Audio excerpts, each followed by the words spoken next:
Ne izliyormuşuz? Wardogs Announcement Trailer izliyoruz. Bu yeni çıkacak bir oyun herhalde. Bakalım.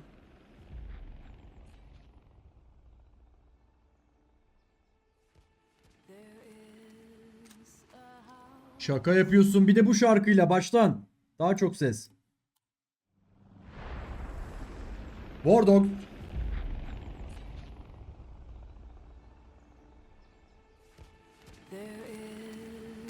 Ne oyunu bu?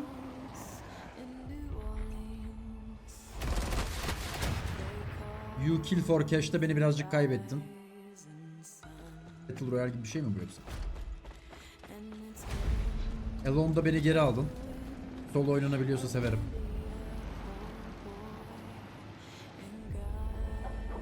Ya kim yapmış bu trailer'ı, ben mi?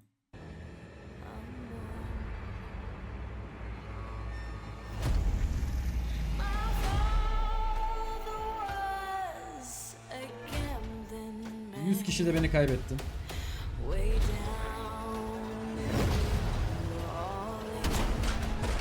Hiç böyle mi geliyor ya?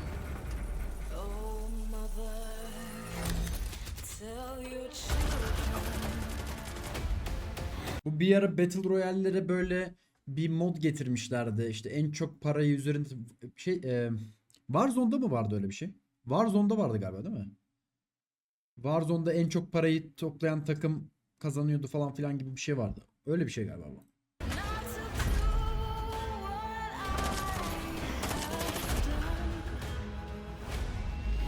Now. Another one. Oh, get out! Let's go! Galiba 3 tane 33'lük takım birbirine düştü. That was sick. Go and hit them in front. Not an extraction shooter. Go down, go down, go down! Not a Battle Royale. This is Wardogs. Çok dandik durmuyor mu ya? Çok dandik durmuyor mu? Havası çok dandik değil mi? Ama iyi olabilir, bir şey demiyorum ama. Havası böyle ucuz oyun havası var değil mi?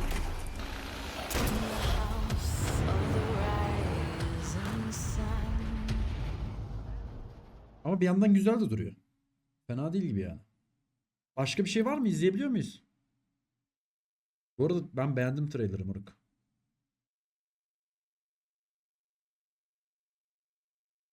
Wardogs gameplay var mı? Abi Wardogs diye bir oyun vardı sanki zaten ya. Yok muydu? What do you get if you cross armor with battlefield and throw in a sprinkle of squad and hell let loose? Well, Ne? Arma ile Battlefield'ı karıştır. Squad'la ne dedi, bir it şey might daha end dedi. up looking something like this game here, Wardogs. I've been following this for a while, over 3 years in development now, and Abi evet, Wardogs vardı Steam'de. Ben bunu indirip oynadığımı hatırlıyorum ya. Watch Dogs değil abi. Wardogs da vardı sanki bu oyun. recently the team behind this is starting to reveal more and more about the game piece by piece. Bambaşka and I was bir very oyundu bu lucky sanki. they agreed to chat with me for an hour, showed me the game, and answered every question that I had for them. So today we're going to take a look and Hell let I'll loose. explain as much as I can about the game and why I think it could potentially be a huge success. They're doing some really interesting things here in my opinion, and if they stick the landing, it's going to appeal to many gamers out there. As you can Diyorsun. probably tell already by the footage, this is a combined arms multiplayer Bu ne first-person oğlum? shooter. You're on a big map, infantry, tanks, APCs, Rust. helicopters, bit of destruction, and the game mode is essentially King of the Hill from Armor, with a few additions and tweaks. It's up to 100 players per match, divided into Üç- 3.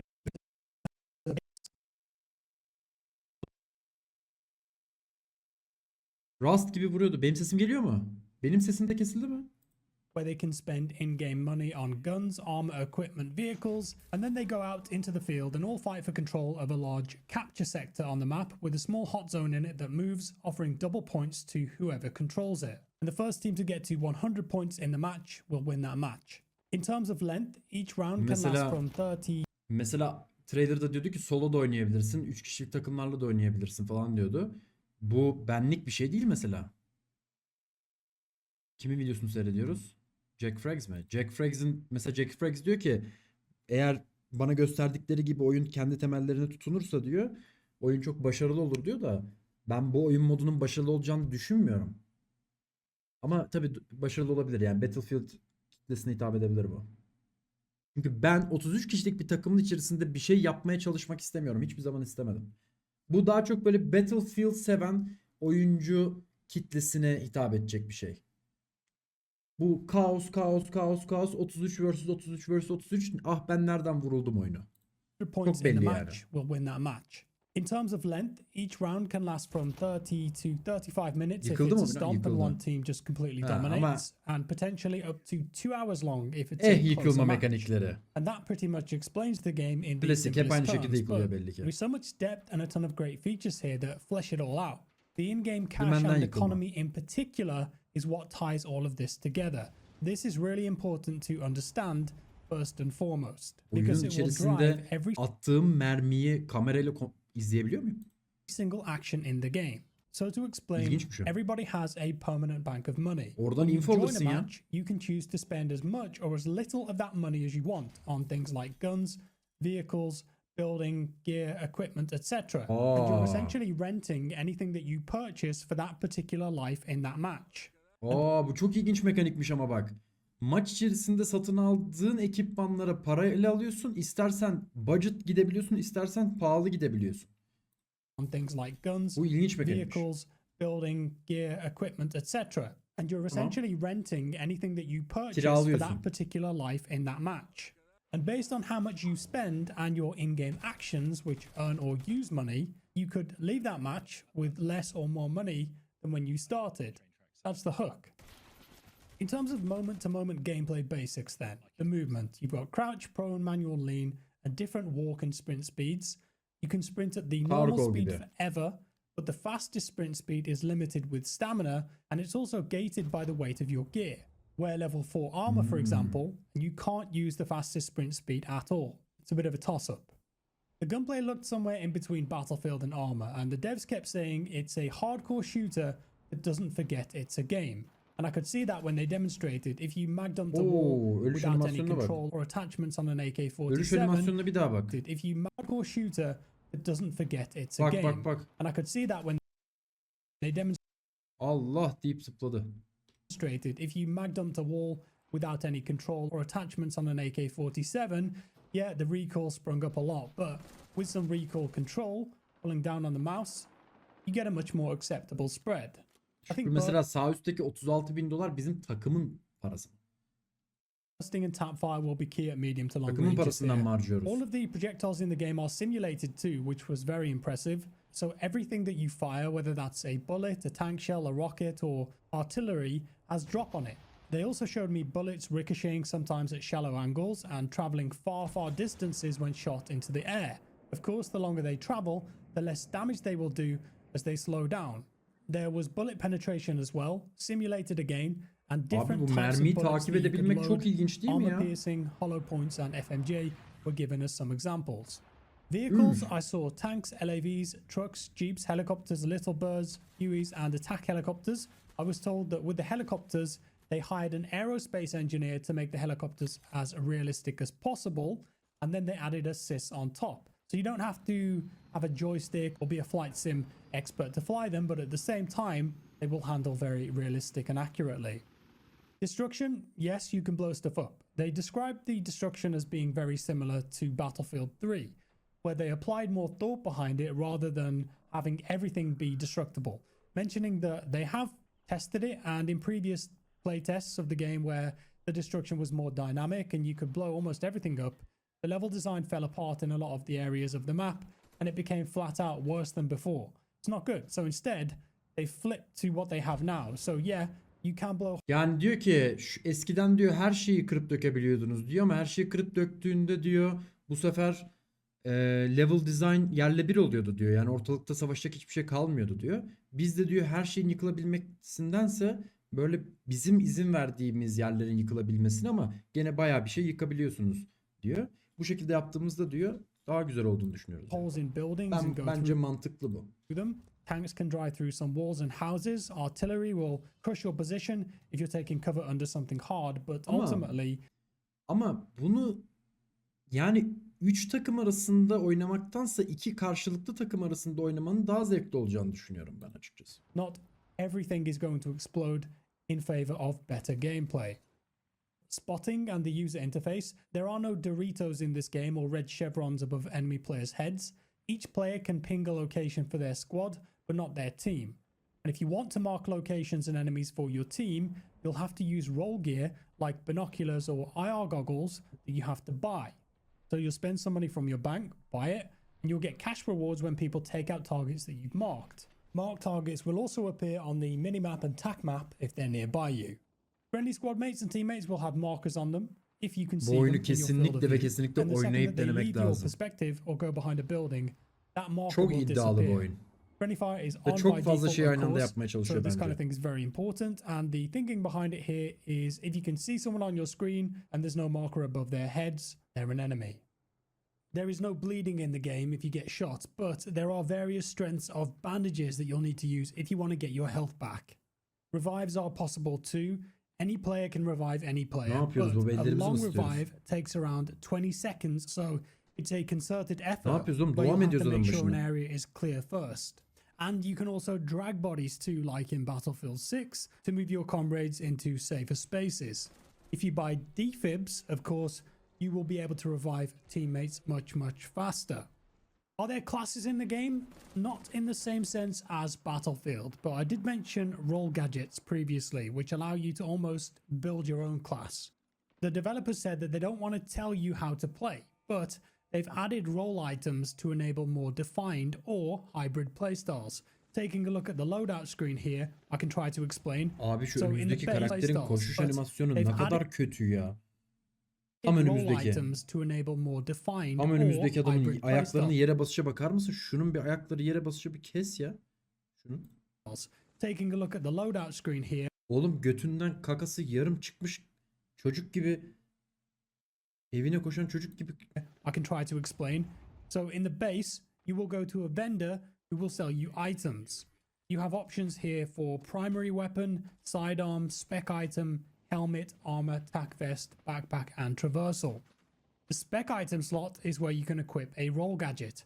The categories here are launchers for things like RPGs, stingers, grenade launchers, medical, which is health stuff like a level Çok 45 zorlamışlar medical bence bu bag, for oyunu. example. The building Çok category zorlamışlar. is stuff like medium hammers and large hammers, which are for building. Sadece And the atmosfer recon çalışılmış bir category oyun. is for stuff Bence like atmosferi iyi değil bu rangefinders, arada bu oyunun. binoculars, IR, etc. And the final category is vehicle. So as Ben a bu oyunun kind of atmosferinin class iyi olduğunu loadout düşünmüyorum. example then, you could purchase the level 45 medic bag for your spec slot, which means that you could heal yourself and allies really fast and also revive teammates fast. And you could buy some defibs. And with Evet, that bana kind da of çok yapay loadout, gibi you would geliyor. be Hücü, ben de onu leaning demiştim. towards Değil a mi? typical Böyle dedim ya en başta, böyle bir cacikilik var yani. O cacikilik, anladın değil mi neyi dediğimi?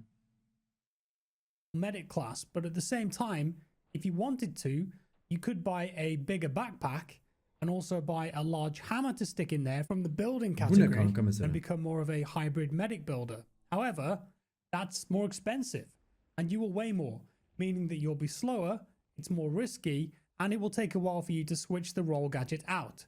The point is that they don't want to hard define classes and allow you to choose how to play. Abi oyunda her şeyden bir şey görüyorum. Bak şurası şey. Bu sahne var ya, bu tam şey. Şu Open World Extraction Shooter Looter olmaya çalışan oyun ne? Hayır canım, ne kodu? Kod değil. Var ya bir tane Open World Extraction Shooter. Gray Zone. Bak bu tam bir Gray Zone They sahnesi don't bak. want to hard define Tam classes. Gray Zone şu. Tam. Birebir. Neredeyse silahı tutuşu bile Gray Zone ya. And allow you to choose how to play instead, weighing up the cost, risk, and rewards. And they also mentioned how they want people to actually communicate with their squad, each with different roles where they can work together. They are building Kanka yani öyle oyunlar yapıyorlar ki şu anda. Öyle oyunlar yapıyorlar ki yani şu baya böyle gözüme benim böyle yani 2008-2009 gibi falan gözüküyor şu. Benim gözüme. MP5. custom loadouts too, so Şu ışıklandırma falan. players can build and save pre-selected gear customization, which is nice, so you'll be able to quickly buy your chosen playstyle in that moment. Cheap sniper, expensive sniper, as an example. I mentioned building a couple of times too, so what exactly can you build? Well, here's what they told me. The forward operating base is a piece of equipment that you can purchase in the vendor. You would then place it down in any part of the map, so other buildables can be built around it in that area. Ben diyorum ki bu oyunun tutmasına imkan yok. Ben böyle diyorum. Benim yorumum bu. Çok netim. Daha hiç çıkmadan, oynamadan çok net bir şekilde diyorum ki bu oyunun tutmasına imkan yok diyorum ben. Oynanılabilir, zevkli olabilir ama bence bu oyun tutmaz.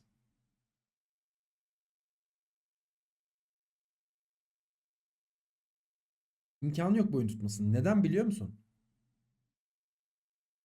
Şu yüzden tutmaz bu oyun. Bir kere sen çok farklı bir şey deniyorsun. Çok farklı bir şey deniyorsun. İkincisi, Extraction Shooter Looter'ın peak yaptığı dönemde, en prime döneminde ben Extraction Shooter Looter değilim. Ben Battle Royale değilim kafasıyla gelen bir oyun yapımcısının ben başarılı olabileceğini düşünmüyorum. Yani siz yeni bir janra buluyormuş gibi hareket ediyorsunuz ama aslında hiç bulduğunuz şey yeni değil yani. Bu oyunların içerisinde olan bir oyun modunu bir janra gibi sunmaya çalışıyor. Yani imkanı yok bence bunun başarılı olması. İmkansız. Yani şu devirde herhangi bir extraction shooter looter yapsam bence çok çok çok daha şansım var. You can build stuff like a mortar Azıcık bir station, şeyleri doğru yapsam. sandbags, HESCO blocks, entire sniper towers, bunkers, manned anti-air turrets, radio towers to amplify your voice over IP. You've now fortified the Çünkü baba insanların Battle Royale anlaması uzun sürdü. Battle Royale anladılar, alıştılar. PUBG'de kaldılar, PUBG oynadılar. 10 yıldır adam extraction shooter looter anlatıyor. Biz 10 yıldır extraction shooter looter ne onu anlatıyoruz insanlara. Extraction shooter looter'ı daha yeni anladı insanlar. Yeni prime dönemine girdi. Maraton geliyor. Bungie maraton yapıyor. Ark Raiders yaptı şey. Asla adını hatırlayamadım firmanın. Adamlar Ark Raiders yaptılar. Escape from Tarkov bir yanda. Hani daha Extraction Shooter Looter'dan daha kimse sıkılmamışken sen biz Extraction Shooter Looter değiliz. Battle Royale hiç değiliz falan. Daha yeni gelen bir sürü oyun var. Hani bu janraya daha kimse doymadı yani. Doyuma ulaşmadı bu. Daha hani peak yapıyor şu an. Daha peak yapmadı bile. Yapıyor şu an. Hani gidiyor yani. Allah area, and you yardımcınız could, olsun in kanka. theory, have Çok iyi somebody drive your yatırım team fikri. spawn vehicle there, so it's Siz protected insanlara bunu and anlatacaksınız much ha. closer to the objective or hot zone. You could bring a load of supplies with you too, so you've got more inventory close to the fight. You could build entire bases if you want to. One of the cooler things that you Abim can bu build ne is bu? the drill or hot zone Bu hiç olmamış. Bu gerçekten olmamış. Burası Rust. magnet. So instead of capturing the towers around the map, which were part of the Misliyor original ya bir King de of the Hill vuramıyor mod, ya. you can build a drill Orada bir de mis in your atıyor ya bir FOB, de. fill it with fuel, and then call the hot Koparttı zone to beni. it for a couple of minutes, accruing many points in Delta a short Force. amount of time. I mentioned voice over IP there too before you ask. Yes, proximity chat is in the game. So by now, if I've done a good job, you should have a basic understanding of the game mode and the gameplay mechanics. But what I haven't really gone Bu arada bu oyunu herhangi bir taraftan armayla aynı cümlenin içerisinde kullanmamak lazım. Bunu söyleyeyim. Hani başından beri Jack Frakes diyor ya mesela bu birazcık arma ile birazcık Battle Royale şeyi karışım falan. Ama bu oyunla arma aynı cümlenin içerisinde kullanılmamalı bence. depth into is the cash system and how that ties everything together both inside of the game, driving player interactions and team play, but also outside of the game too. I mentioned at the start that every player has a bank of money and you use that money to buy stuff in the game. 10.000 dolarla Each başlıyoruz. season, as you gain XP, you will level up and be given the opportunity to, let's say, unlock a gun. For example, here the Galil costs $5,000 to unlock. So I spend that money, it's gone for good. And now if I want to, 10.000 I can dolarım buy the var Galil ve 5.000 doları Galil'e veriyorum. for Verdim. that life of the 5.000 game. dolarım kaldı. It cost me $1,600 and I'm essentially renting it for that life. I buy some other things too, like a backpack, bandages, extended mag, ammo, defibs, whatever. And the total cost that I spend here is $3,989. That money then comes out of my bank account. So then let's say I head out on my merry Doğru way. diyorsun abi. Bir de çok büyük kumar. Yani 100 kişilik lobiler olacak. Doğru söylüyorsun.